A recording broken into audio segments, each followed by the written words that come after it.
Good morning students. Today we will read the lesson number 8 of Social Studies, the United Nations, Sanyukt Rashtra. First of all, we will read about the formation of UN. The death and the destruction and sufferings of First World War 1914 to 1918 and the fear of another such war shook the world with horror. 1914 ਤੋਂ 1918 ਤੱਕ ਪਹਿਲਾ ਵਿਸ਼ਵ ਯੁੱਧ ਚੱਲਿਆ, ਜਿਸ ਦੇ ਦੌਰਾਨ ਜੋ ਮੌਤਾਂ ਹੋਈਆਂ, ਲੋਕਾਂ ਦਾ ਜੋ ਨੁਕਸਾਨ ਹੋਇਆ, ਉਸ ਦੇ ਡਰ ਨੇ ਲੋਕਾਂ ਨੂੰ ਝੰਜੋੜ ਕੇ ਰੱਖ ਦਿੱਤਾ. Therefore, after the First World War, the League of Nations was formed to prevent the war in future. First world war ਤੋਂ ਬਾਅਦ ਲੀਗ ਆਫ ਨੇਸ਼ਨਸ ਬਣਾਈ ਗਈ ਤਾਂ ਕਿ ਆਉਣ ਵਾਲੇ ਸਮੇਂ ਵਿੱਚ ਕੋਈ ਵੀ ਹੋਰ ਯੁੱਧ ਨਾ ਹੋ ਸਕੇ. After the Second World War, which lasted 6 years, the United Nations was formed in 1945. 1939 ਤੋਂ 1945 ਤੱਕ 6 ਸਾਲ ਤੱਕ ਦੂਸਰਾ ਵਿਸ਼ਵ ਯੁੱਧ ਚੱਲਿਆ. ਉਸ ਤੋਂ ਬਾਅਦ 1945 ਦੇ ਵਿੱਚ ਯੂਨਾਈਟਿਡ ਨੇਸ਼ਨਸ ਦੀ ਫਾਰਮੇਸ਼ਨ ਹੋਈ, ਭਾਵ ਸੰਯੁਕਤ ਰਾਸ਼ਟਰ ਸੰਘ ਬਣਾਇਆ ਗਿਆ. Its charter was signed by 50 nations. ਇਸ ਦੇ ਚਾਰਟਰ 'ਤੇ 50 ਰਾਸ਼ਟਰਾਂ ਨੇ ਸਾਈਨ ਕੀਤੀ, ਜੋ ਕਿ 24 ਅਕਤੂਬਰ 1945 ਨੂੰ ਸਨ ਫਰਾਂਸਿਸਕੋ ਵਿੱਚ ਕਰਵਾਏ ਗਏ. The United Nations was originally called the United Nations Organization. United Nations ਨੂੰ United Nation Organization ਭਾਵ ਸੰਯੁਕਤ ਰਾਸ਼ਟਰ ਸੰਘ ਦੇ ਨਾਮ ਨਾਲ ਜਾਣਿਆ ਜਾਣ ਲੱਗਾ. However, after 1950, it has come to be known as United Nations. 1950 ਤੋਂ ਬਾਅਦ ਇਸ ਨੂੰ United Nation ਕਿਹਾ ਜਾਣ ਲੱਗਾ. October 24 every year is celebrated as United Nations Day throughout the world. ਪੂਰੇ ਵਿਸ਼ਵ ਦੇ ਵਿੱਚ 24 ਅਕਤੂਬਰ ਨੂੰ United Nations Day ਮਨਾਇਆ ਜਾਂਦਾ ਹੈ. Today the total member nations of the United Nation is 192. 192 ਰਾਸ਼ਟਰ ਇਸ ਦੇ ਮੈਂਬਰ ਹਨ. The membership of the United Nations is open to all the peaceful loving nations. United Nation the member ਕੋਈ ਵੀ ਰਾਸ਼ਟਰ ਬਣ ਸਕਦਾ ਹੈ. The UN has adopted 6 languages as its official languages. ਸੰਯੁਕਤ ਰਾਸ਼ਟਰ ਦੁਆਰਾ 6 ਭਾਸ਼ਾਵਾਂ ਅਡਾਪਟ ਕੀਤੀਆਂ ਗਈਆਂ ਹਨ. These are English, French, Russian, Spanish, Chinese and Arabic. The headquarters of United Nations is in New York. United Nations the headquarter New York ਦੇ ਵਿੱਚ ਹੈ. It has its own flag and its emblem is a word map enclosed by 2 green olive branches. ਇਸ ਦਾ ਆਪਣਾ ਇੱਕ flag ਹੈ ਜਿਸ ਦੇ ਉੱਪਰ ਵਰਡ ਮੈਪ ਬਣਿਆ ਹੋਇਆ ਹੈ ਅਤੇ ਇਹ ਫਿੱਕੇ ਨੀਲੇ ਰੰਗ ਦਾ ਹੈ. The United Nations does not make law and does not impose taxes on its member countries. ਸੰਯੁਕਤ ਰਾਸ਼ਟਰ ਕੋਈ ਵੀ ਕਾਨੂੰਨ ਨਹੀਂ ਬਣਾਉਂਦਾ ਅਤੇ ਨਾ ਹੀ ਇਸ ਦੇ ਮੈਂਬਰ ਦੇਸ਼ਾਂ ਉੱਪਰ ਕੋਈ ਵੀ ਟੈਕਸ ਲਗਾਉਂਦਾ ਹੈ. It does its work through several agencies. ਇਹ ਆਪਣੀਆਂ ਏਜੰਸੀਜ਼ ਦੇ ਥਰੂ ਕੰਮ ਕਰਦਾ ਹੈ. The main aims and objectives of United Nations are to maintain peace and security among the nations of the world. ਇਸ ਦਾ ਕੰਮ ਦੇਸ਼ਾਂ ਦੇ ਵਿੱਚ ਸ਼ਾਂਤੀ ਬਣਾਈ ਰੱਖਣਾ ਹੈ. To develop friendly relations among the nations of the world. World ਦੇ ਰਾਸ਼ਟਰਾਂ ਦੇ ਮਿੱਤਰਤਾਪੂਰਵਕ ਸੰਬੰਧਾਂ ਨੂੰ ਬਣਾਈ ਰੱਖਣਾ. To solve the problems of nations in peaceful and cooperative manner.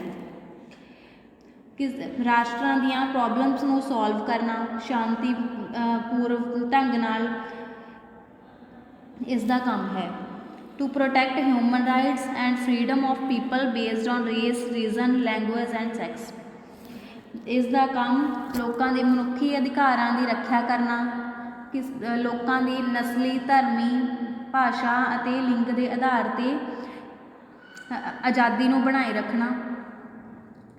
To help the nations in achieving the above aims and objectives. Nations the help ਕਰਨਾ ਤਾਂ ਕਿ ਰਾਸ਼ਟਰ ਆਪਣੇ ਏਮਸ ਤੇ ਆਬਜੈਕਟਿਵ ਨੂੰ ਪ੍ਰਾਪਤ ਕਰ ਸਕੇ. Organs of the UN. ਸੰਯੁਕਤ ਰਾਸ਼ਟਰ ਦੇ ਅੰਗ। ਸੰਯੁਕਤ ਰਾਸ਼ਟਰ ਦੇ 6 ਮੁੱਖ ਅੰਗ ਹਨ।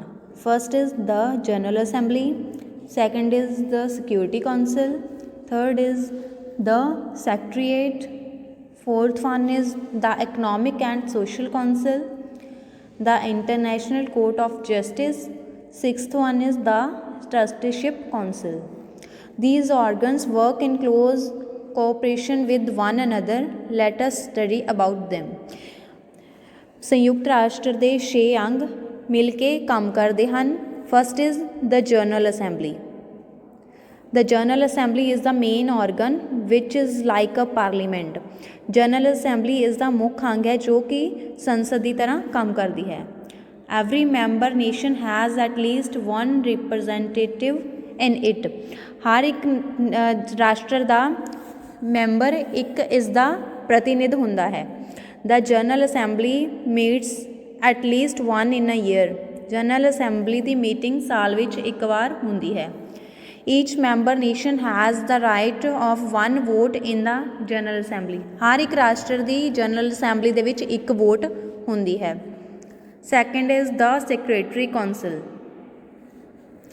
ਦ secretary council work of international piece and security. Secretary council ਰਾਸ਼ਟਰ ਦੀ ਸ਼ਾਂਤੀ ਅਤੇ ਸੁਰੱਖਿਆ ਲਈ ਕੰਮ ਕਰਦੀ ਹੈ। It has 5 permanent member and 10 temporary members. ਇਸ ਦੇ 5 permanent member ਹਨ ਅਤੇ 10 temporary member ਹਨ। The permanent members are USA, Russia, UK, France and China. The term of every temporary member is only 2 years. Temporary member ਇਸ ਵਿੱਚ 2 ਸਾਲ ਲਈ ਕੰਮ ਕਰ ਸਕਦੇ ਹਨ। These countries are elected by members of other than permanent members.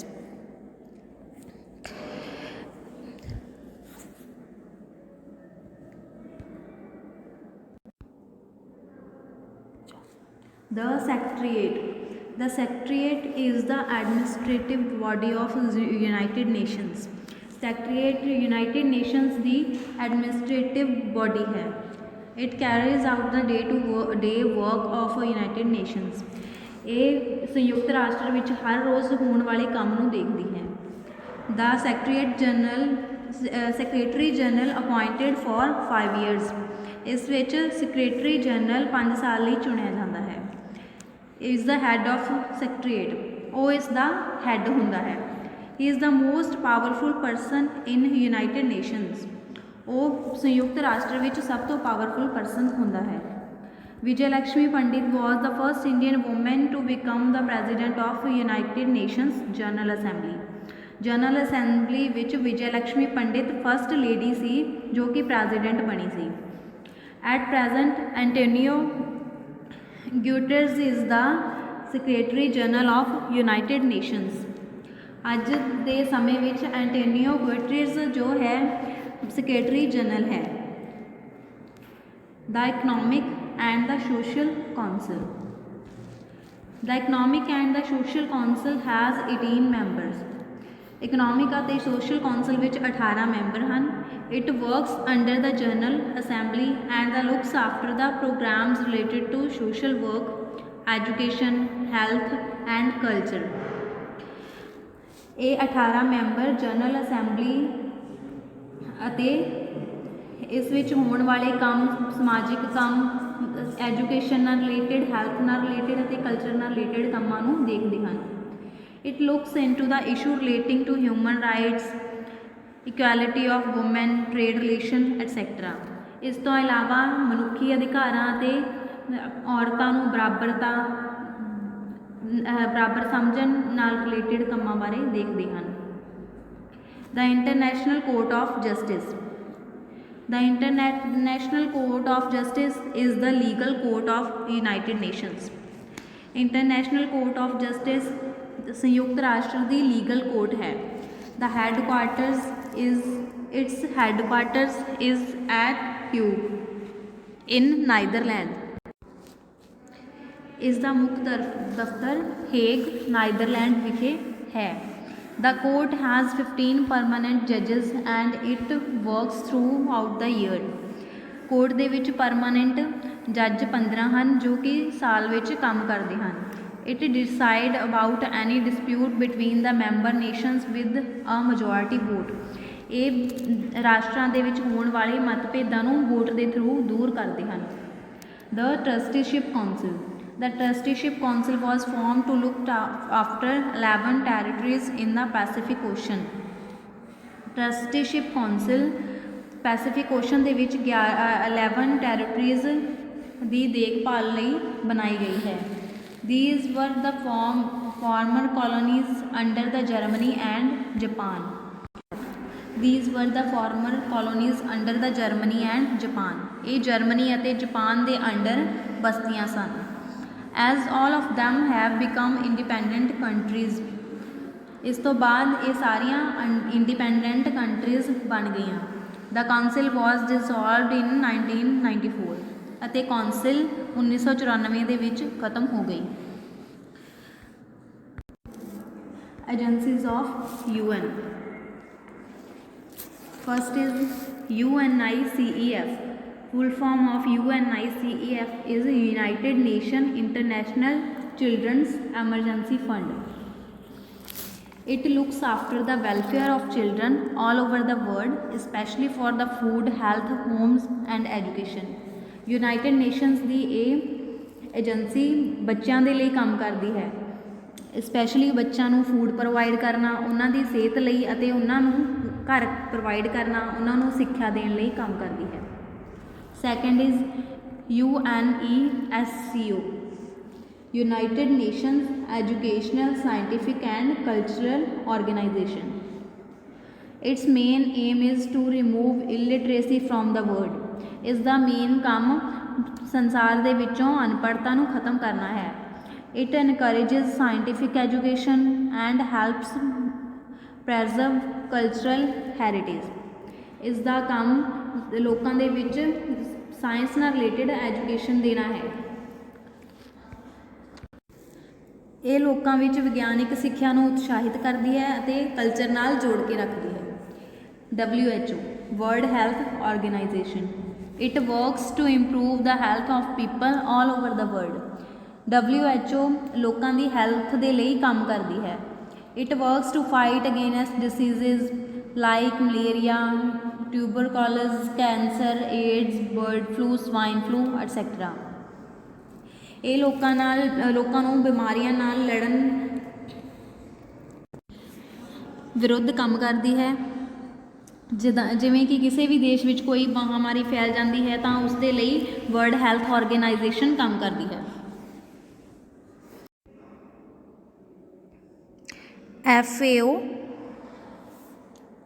Food and Agricultural Organization. It works for providing food for all. Its motto is freedom from hunger. It helps nation in increasing food production. ਇਸ ਦਾ ਮੁੱਖ ਮੰਤਵ ਦੇਸ਼ ਵਿੱਚੋਂ ਭੁੱਖਮਰੀ ਨੂੰ ਖਤਮ ਕਰਨਾ ਹੈ ਅਤੇ ਫੂਡ ਪ੍ਰੋਡਕਸ਼ਨ ਨੂੰ ਵਧਾਉਣਾ ਹੈ। Next one is ILO, International Labour Organization. It helps in solving problems between governments, employers and workers. ਇਸ ਦਾ ਮੁੱਖ ਕੰਮ ਸਰਕਾਰ ਵਿਚਕਾਰ, ਇੰਪਲੋਇਰ ਵਿਚਕਾਰ ਅਤੇ ਵਰਕਰਸ ਦੇ ਵਿਚਕਾਰ ਪ੍ਰੋਬਲਮਸ ਨੂੰ ਖਤਮ ਕਰਨਾ ਹੈ। Achievements of UN the achievement ਇਹ ਹੈ ਕਿ ਇਸ ਨੇ ਦੇਸ਼ ਵਿੱਚ ਪੀਸਫੁਲ ਮਾਹੌਲ ਬਣਾਈ ਰੱਖਣ ਲਈ ਕੰਮ ਕੀਤਾ ਹੈ ਤਾਂ ਕਿ ਦੇਸ਼ ਵਿੱਚੋਂ ਭੁੱਖਮਰੀ ਨੂੰ ਅਤੇ ਬਿਮਾਰੀਆਂ ਨੂੰ ਖਤਮ ਕੀਤਾ ਜਾ ਸਕੇ ਅਤੇ ਦੇਸ਼ ਦੇ ਵਿੱਚ ਪੀਸਫੁਲ ਮਾਹੌਲ ਬਣਾਇਆ ਜਾ ਸਕੇ, ਹਥਿਆਰਾਂ ਦੀ ਸਹੀ ਵਰਤੋਂ ਕੀਤੀ ਜਾ ਸਕੇ।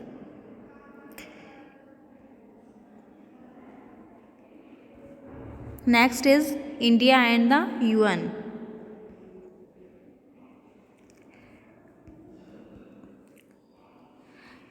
India is a founder member of United Nation. India ਵੀ ਇੱਕ ਸੰਯੁਕਤ ਰਾਸ਼ਟਰ ਦਾ ਇੱਕ ਅੰਗ ਹੈ। ਇੰਡੀਆ ਵੀ ਇਸ ਦੀਆਂ ਹਰ ਇੱਕ ਗਤੀਵਿਧੀਆਂ ਵਿੱਚ ਪਾਰਟੀਸਪੇਟ ਕਰਦਾ ਹੈ। ਇੰਡੀਆ ਦੀ ਆਰਮੀ ਫੋਰਸ ਵੀ ਭਾਰਤ ਦੇਸ਼ਾਂ ਦੇ ਵਿੱਚ ਪੀਸਫੁਲ ਮਾਹੌਲ ਬਣਾਈ ਰੱਖਣ ਲਈ ਕੰਮ ਕਰਦੀ ਹੈ ਤਾਂ ਕਿ ਹਥਿਆਰਾਂ ਦੀ ਸਹੀ ਵਰਤੋਂ ਹੋ ਸਕੇ, ਪਰਮਾਣੂ ਸ਼ਕਤੀ ਦੀ ਵੀ ਸਹੀ ਵਰਤੋਂ ਹੋ ਸਕੇ। United Nation has also been sending experts to India to solve our problems. ਸੰਯੁਕਤ ਰਾਸ਼ਟਰ ਨੇ ਐਕਸਪਰਟਸ ਨੂੰ ਸਾਡੇ ਲਈ ਸੈਂਡ ਕੀਤਾ ਹੈ ਤਾਂ ਕਿ ਇੰਡੀਆ ਦੀਆਂ ਪ੍ਰੋਬਲਮਸ ਨੂੰ ਸੋਲਵ ਕੀਤਾ ਜਾ ਸਕੇ।